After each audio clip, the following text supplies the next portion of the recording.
So, Graham, obviously a lot's made about, I guess top flight football and stuff like that, but this is really at its core what football's all about. And grassroots, the importance of it can't be, I guess, emphasized enough. From your perspective as a coach, chairman, and a secretary of the Caledonian League and Amateur Football League, how important are leagues like this, for the kind of grassroots development in Scotland?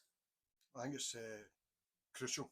At the end of the day, this is a kind of social aspect to football as well as not just the football itself. So it's getting folk out, it's getting folk socialising, making new friends, making lifelong friends, as a lot of us have done in amateur football and at football clubs for 30, 40 years. So it's a huge thing in terms of the social aspect as well as the physical side as well, keeping people fit and keeping them active as well. There's so many kind of facets to amateur football that's good for the community. And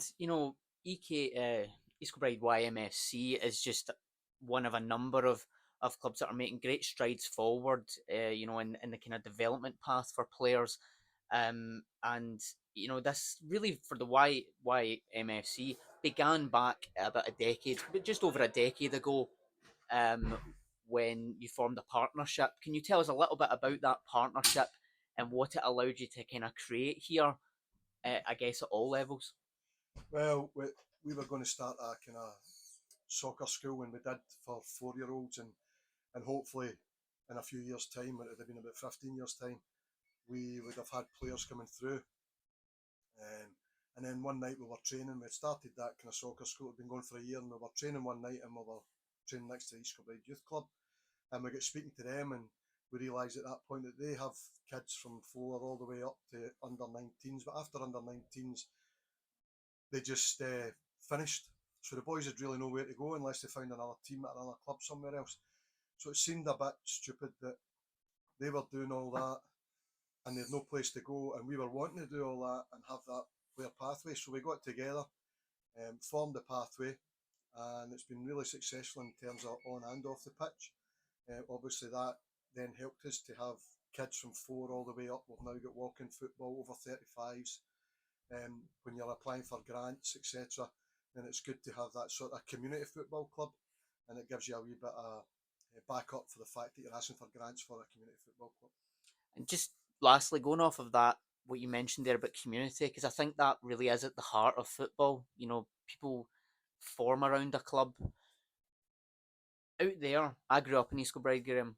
I know that area, unfortunately, growing up, has been very derelict, very not well looked after. What you've created out there and here at the hub is nothing short of staggering, really. I mean, it's a state of the art facility, really. What do you kind of put that down to? What was the process like for that? Well, the first thing we did when we got the community club, we joined with the YC, was we wanted a home. So we went to the council and we went through various business plans about different places in East Kilbride. And we started at Kirton Home, we were looking at the Murray, we were looking at Ballarat, various places, and then we ended up at Square One again when the council came back to us and offered us Kirton Home. I think primarily because the building was in a bit of a state of disrepair. The pitches likewise weren't the best of pitches at the time, and there was no regular lets on it, so it was lying vacant. So what we decided to do was apply for the asset transfer for that, and really we just wanted 2 good grass parts, which we got, and then a few grant sources came into fruition just at the right time for us at the same time, and allowed us to go for the grants for changing it into 3G so that we could have people training here as well as playing, and we can get more people on the pitches than in one grass and one artificial surface pitch than we can in 2 grass pitches. Thank you very much for taking time to talk to me, Graham.